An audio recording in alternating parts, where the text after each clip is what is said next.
Thank you for joining Christine Crockett-Smith as she shares insights and parenting strategies from her gold medal winning book, 18 Master Values, Be the Parent You Wish You'd Had, a great resource for peaceful parent-child relationships. Hey there! Thank you so much for being here with us today to talk about my book, 18 Master Values, Be the Parent You Wish You'd Had. I am so excited about my guest today, Mr. Clifton Johnson. Do you want to tell them just a little bit about who you are? Sure. Thank you, Christine. I am so fortunate to be your guest today. And I love the fact that your name is Christine Crockett-Smith. Why? Because my name is Clifton Ellis Johnson. Right. I'm going to start calling myself Clifton Ellis Johnson, using all three names. But I'm a parent, a proud parent of two children. I have a 32-year-old daughter and an 18-year-old son. You know, one thing I've noticed, people with littles, people who are just now raising their little people, love hearing from us with grown children. Oh, yeah. Both what we did right and what we did wrong. We're probably going to talk more about what we did right today, but whatever. Clifton, it's so perfect today. We're talking about two of the chapters, sense of service and financial acumen, and he has been a financial advisor, and he has a nonprofit, so this is super cool. It's like there hasn't been a more perfect pairing yet. So thank you for being here. I really appreciate it. Sure. So first we're going to talk about sense of service. Okay. And for me, that's why we're here. For me, being of service to other people is a fundamental part of being human. And you obviously think it's important because you started a nonprofit that is completely about helping other people. You want to talk a little bit about what sense of service means to you, whether it's as a parent or not or whatever? For sure. It started before the nonprofit, though. And I was just thinking about this when you talked. What was my first real experience that there is something bigger than me that I need to be responsible for? And that was when my daughter Michelle was born. And I remember coming home from the hospital, and my wife at the time was breastfeeding her, and she would feed and then she would go to sleep. Feed and go to sleep. And then all of a sudden she fed and then she didn't go to sleep, and I'm sitting there going, okay, what do we do now? Right. And so that's when it hit me, this life is 100% dependent upon us. And that just changed everything, my perspective of everything. I saw my parents and what they did for me and their sacrifice in a different lens. And I think that's the biggest thing. Now, you don't have to have a child to get that epiphany that there's a world that's bigger than just yourself. And I saw that in my mother and what she did. I saw that in my father and the sacrifice that he's done for me, but also for what they did for other people in the community. So my mother, back when we were in Los Angeles, she created this club called the Madden Avenue Athletic Club, where she took all of the young kids from the neighborhood, and we were out there doing push-ups and sit-ups on the front lawn, and then we were running around the yard and everything. And we were in a very bad neighborhood. It was one of the biggest crime centers of Los Angeles. But she felt, again, doing something for not just herself and her children, but for the whole community. So I experienced that and saw that. It didn't hit me as a child, but as I'm older now, I look back and see, how can I be of service to other people? Such an incredible example. You know, I talk about how our kids learn more from us by watching us than by what we tell them. And here you are sitting at this age, just personifying that. Even though at the time when you were a child, you didn't really appreciate what she was doing, in retrospect, you're able to see that you were given an example of being of service to others from the time you were young. So then when you do start stepping into it yourself, it feels perfectly natural and obvious, right? Yeah. Now my father was another person that I didn't really appreciate and saw his sacrifice when I was growing up. My brother and sister would tell you that we were just butting heads all the time. However, my father was very involved with everything that I did in school. He was involved with the Booster Club. He worked 2 jobs, and he worked 2 jobs to put us all through private school in Los Angeles. Wow. And looking at the public school system then at that time and the amount of money that he was making, that was a big sacrifice. And when I had Michelle, I looked back and just saw him from a different light of all of the sacrifice that he's done. And I just wish that I could be half the parent that he was when it comes to being of service to us and to you, to my kids. And so that was another big example that was for me. And the other thing I saw is your book is so good, you know. Well, thank you. Be the parent you wish you had. And as we get older, we look at things differently. So when I was a young kid, I wanted my dad to be a certain way. But now that I'm older, I am so grateful and appreciative of what he did for me. And when I'm parenting my daughter and my son, I'm okay if they're not really liking my decisions, because I look at the sacrifice that my dad went through for me and dealing with the fact that I wasn't appreciative, but he still did. Clifton, that is such an important point for parents who are parenting young people. They cannot possibly, the children, comprehend what goes into all of the decisions that we make. And it's a little bit ridiculous to expect them to, or to assume that they will. As a parent, you've got to decide what's important and why, and you have to parent that way, and you have to be able to defend it to them, and they're going to get pissed off. Right. They're not going to agree. Right. That's not the point. And when you've really thought it through, that's one point of my whole book, is decide what your values are, decide who you want to be, decide how you want to be, because then you can defend it. You don't care if they get pissed off. These poor parents who think that their job is to make their kids happy all the time. It's not fair. It's such a good point that you make. Or even the kids that, you know, the parents that want to have their kids kind of, I don't know, be their friends. Right. You know? Oh, Anna, very good point. Yeah. Think about how different your life would have been if your dad had just wanted you guys to be friends. I tell Michelle sometimes, because Michelle and I think we butt heads very similar to how I butt heads with my dad. And I told her, imagine a cartoon strip or a cartoon character where you have somebody holding someone in a headlock, and then the guy who's holding the person in the headlock has a syringe, and on the syringe says wisdom. And they're trying to squeeze it into that person's head. So I'm holding Michelle, I'm trying to squeeze wisdom in, and the medicine's just squirting out. Right. It Bouncing. doesn't work. It doesn't work. No. So your point is very valid. It's like you got to be a model of what you want. You have Because you to. just can't force it onto people. No. And that's one thing that your book said. I remember doing Thanksgiving and Christmas, I would ask Michelle to join me when I would go volunteer. Oh. And I thought that would be a good way of giving her an example of giving, and that would impact her life, and she'll do it as she got older. And I remember when she was older, I was asking her, do you want to go volunteer and do some other things? And she said, not really. The only reason I did it was because you forced me to. Right.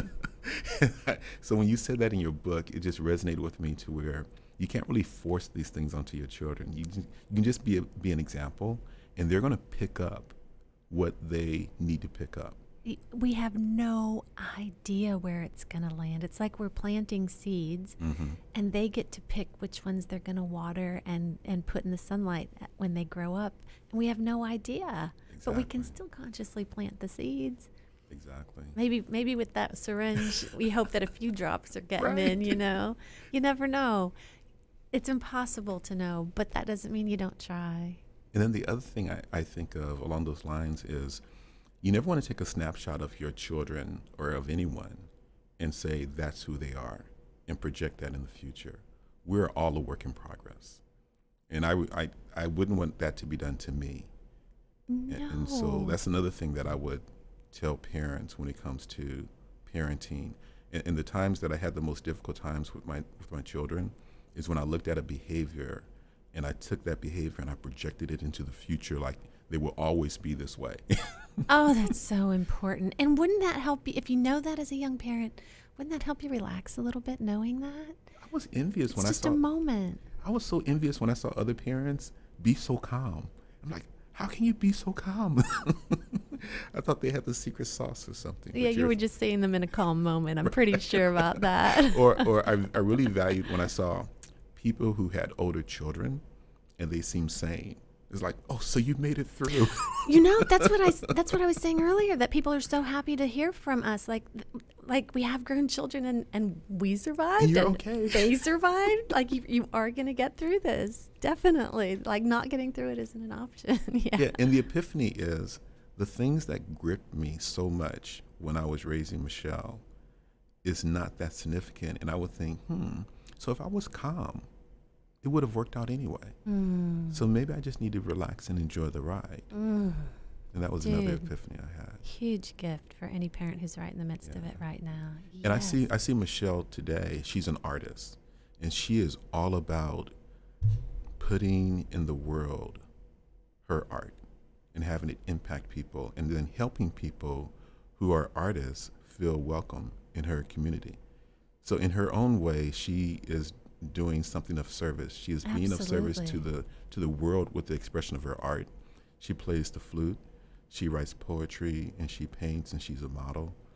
And then Tyler, at 18, is so focused.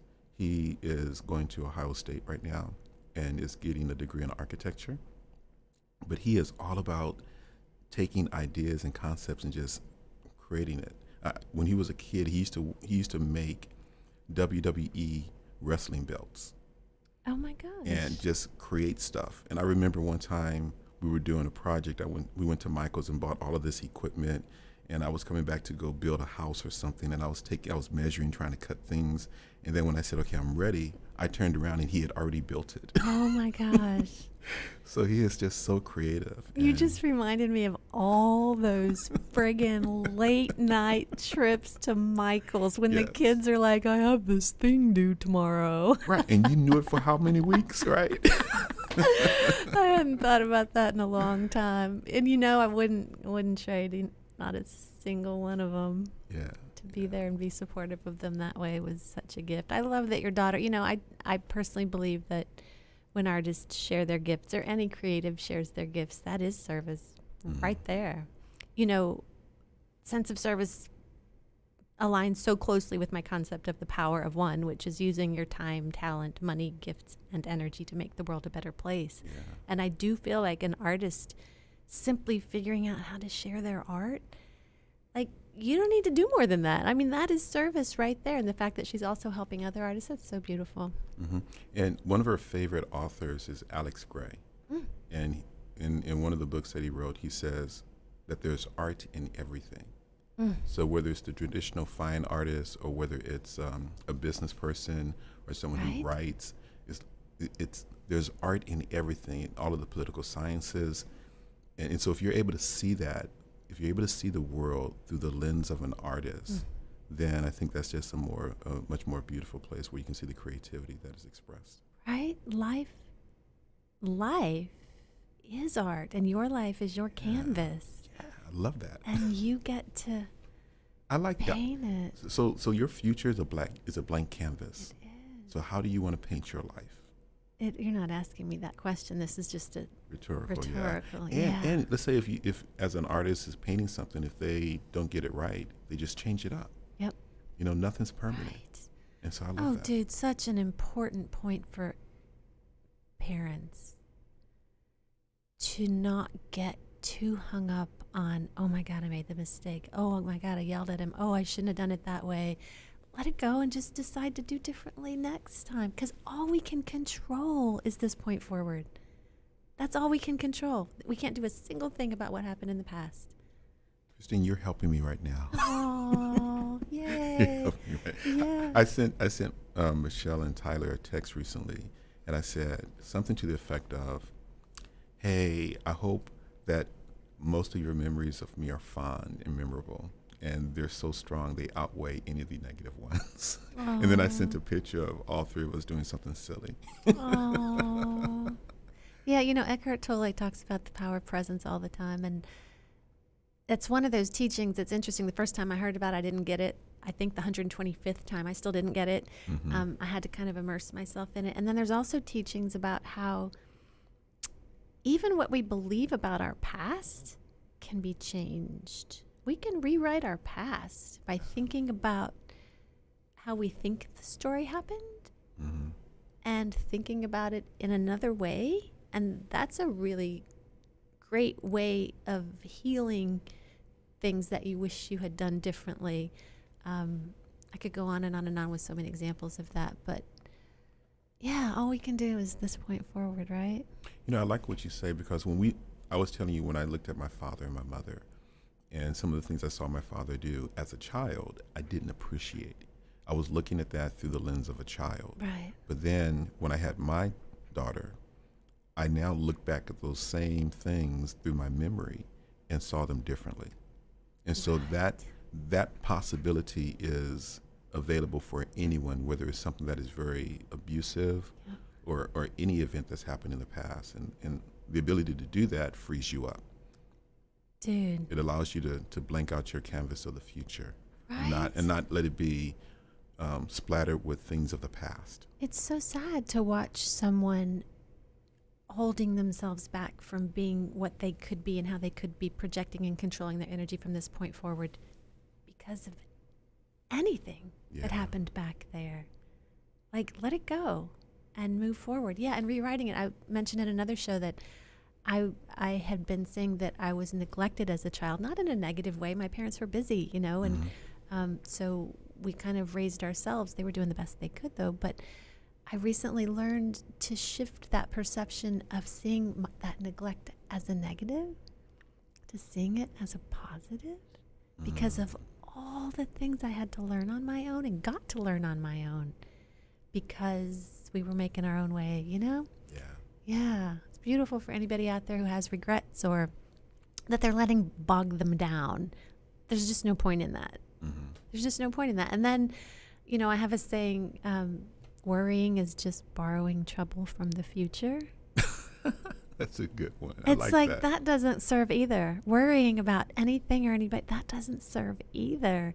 Just right now, that's all we got. Just do the best you can right now. And if you just decide to be happy, do the best right now, and you add up a bunch of happy moments, then ultimately you'll have a happy life, right? Yeah, yeah. You know, a thought came to my mind. It probably has nothing to do with what we're talking about. Dude, we're just talking.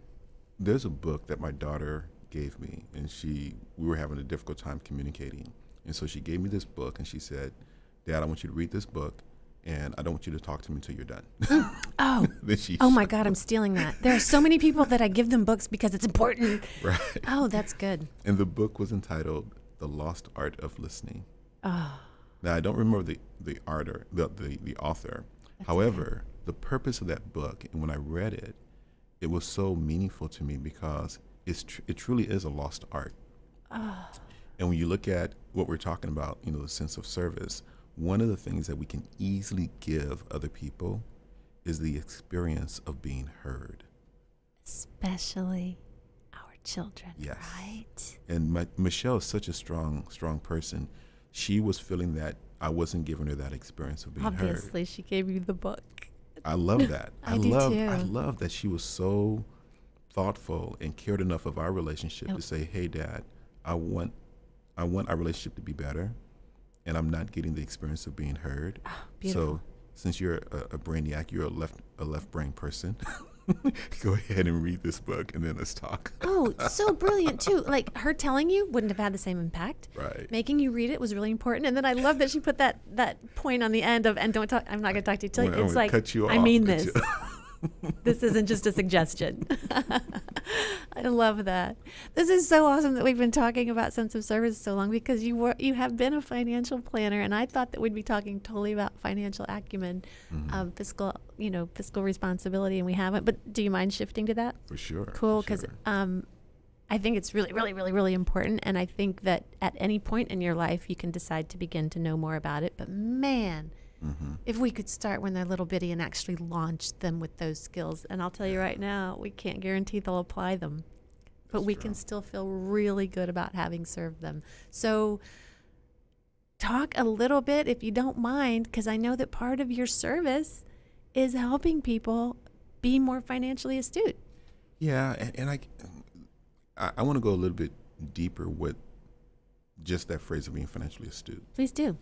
We talk about financial literacy, and that's really the knowledge of knowing certain things when it comes to managing money. However, there's a term called financial capability. And financial capability is more it encompasses more than just knowledge. It encompasses the ability to mindfully make decisions that are appropriate for you when it comes to your finances and the financial instruments. And we make financial decisions every day. And we do those primarily being influenced by our parents, consciously or even subconsciously. So it's more than just knowledge. And with the Empower series that I do now, I tell people that the first thing that you should become a better steward of is not just your money, but it's your ideas. Because it drives everything. Your thoughts drive everything. So if we can teach people to be better stewards and mindful of their ideas and their thoughts, to think on their own and not be brainwashed by a lot of things that they see, and then also to look at how they spend their time to ensure, because that's the most precious resource we have. The most valuable asset we have. You can let somebody lose your money, but you should never let somebody waste your time. Ooh, because you love can that. never get that back. But yet we get so upset when when we lose money and we waste money, but we waste more time than anything else, and that equates to a lot more in value and resources than the money that we make. And so I really, as a financial advisor, I help people look at their values and their thoughts and their time, and I align the two. And then I give them some education about the basics of money. But the real work of a financial advisor is more behavioral than just knowledge. Isn't that true about helping anybody about anything? Yeah. It's not about the what, it's the how. It's like the fundamentals. I was talking to somebody recently, a commercial developer, and we were just talking about my clients and how there's so many people out there that are making so much money that's beyond belief. And yet I'm their financial advisor. And so when I'm talking to them about some basic things that they don't know about retirement accounts or this investment, I'm thinking, but you're making so much money, you should be teaching me. Like, how do you do what you do? Yes, but making it and managing it are two very different things, aren't they? That is so true. And so what I find is that people who are able to manifest their ideas in a very creative way, to be of service and to provide value to the marketplace in a massive way, tend to have access to money and resources. And then they use financial professionals to help them make the type of decisions, whether it's banking or investments or insurance, estate planning. That's not their forte, but they use those professionals to help them make those sound decisions, to be better stewards of their financial resources. To manage it, to not let it evaporate. And so so with our kids, what do we want them to learn, given that they're at different ages and their focus is so, it's not really on money. So you give them certain things, like I was reading in your book, the idea of having jars so that they can put certain money in them for certain purposes is great. And then the fact that you had them write down on a ledger, how much is in those jars, those are things that are critical. I find that a lot of people are not tracking where their money goes. And if you're not tracking where your money goes, how can you really manage it? That's one of the things that I find people will be so relaxed when it comes to their personal finances and tracking where their money goes. But when they're working for a company, they would not take that relaxed mode when it comes to doing their budget or running their business, but yet they take that relaxed mode with their personal finances. So that's a shift of mindset. So important to be aware of where your money goes. Mm-hmm. Yeah. Yeah, because if you're not tracking it, you can't manage it. If you're not tracking it, you can't manage it. So, but that goes with your time. That goes with your thoughts. That goes with so many other things. And whatever you're advancing in life is usually a result of you giving it attention. Your relationships. Yeah. Your education. Mm-hmm. Yep. Your attention, which is kind of a combination of your thoughts and your time. Yeah. So financial acumen is a part of it. Like there's a book, Think and Grow Rich by Napoleon Hill. So the book Think and Grow Rich, he came up with that topic because many people are thinking about rich and money. But in reality, his book is truly about your mind. priceless book. Dr. Dennis Kimbrough wrote a second version of that book, Think and Grow Rich, A Black Choice. And his focus, and he spoke a number of times, and he says his talks are never about money. His talks are about courage. And he says this world is not divided by race, it's not divided by money or gender. It's really divided by dreamer versus non-dreamer. And the things that we're experiencing in this world right now is a manifestation of somebody's idea and dream and imagination. And it starts with that. The end result is the money, but I think if you start with trying to manage money and think that's the end goal, you're missing what comes before that, which is the power of thought. Dude, nailed it. The power of one is based on understanding that every single thing that exists started with a person who thought of it. Everything. There's not an exception to that. It's kind of amazing. I told you it was going to go fast. Yeah. Are we done? Dude, we are so close to done. I know we're going to have to do it again. You have to promise me that you'll come back and we'll maybe do an hour show later. I don't know. I do want more time. I know. But if you don't mind, I do want to make sure that everybody understands who you are and what you do and how they can find you and the work that you're doing in the world and how they can participate if they want to. So do you mind telling just who you are, Clifton Ellis Johnson? Well, it all depends on what angle you look at me from, right? But I would tell you, Christine, you were an Empower Series speaker this year. And so what I do is I create experiences for people to realize that they are powerful, the power of one, that the most valuable resource that they have is their ideas and their thoughts, and to believe in their vision and their imagination, regardless of their current circumstances. And so I do that by having every third Saturday of the month, we have an event where we have a local speaker or a national speaker come in to share their personal story of how they've overcome some type of adversity to achieve their goal. And then they address an empowering message. So whether it's financial literacy, the power of one, whether it's like this weekend, we have Tiana Von Johnson coming in, and she's a brand specialist from New Jersey. And she has built a real estate brokerage firm off Wall Street. She's the first Black female to have a brokerage firm on Wall Street, and she's a brand specialist. So she's going to come and provide a lot of her insight and wisdom and her story to inspire us all to achieve our goals and realize that our brand speaks before we open our mouth when we walk into the room. So important. What you're doing is so important. And I know everybody can't make it to that event, and if they can't, where can they find it later? We are definitely on the web. So our website, www.empowerseries.com. You can always look at our upcoming events, and then all of our programs are recorded and they're on YouTube. So if you just look for Empower Series, you'll find us on YouTube. We also have a Facebook, the Empower Series. We also have Twitter, and we have Instagram. Whatever your social media flavor, we're out there. And so I would say just Google Empower Series and you'll see our symbol, which is a circle and some lines in the center of it, and share it with other people. I've had so many stories where a person saw our video and reached out to me because he was about to buy a business. And because of that, he asked if we can help. I connected him with SCORE, who was having a class on how to buy and sell businesses. And then we were doing an event where the gym that he wanted to purchase, we had a speaker who owned the gym.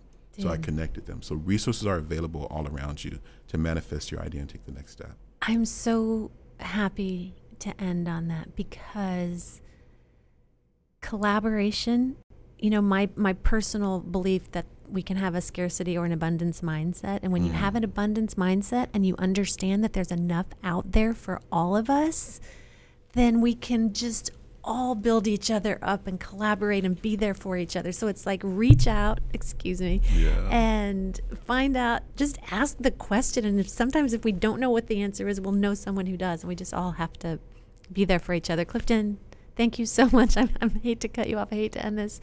We'll have to do it again another time. And you guys, thanks for being here, whether you're watching live or whether you check us out later. 18 Master Values, be the parent you wish you'd had. Thank you so much. Bye.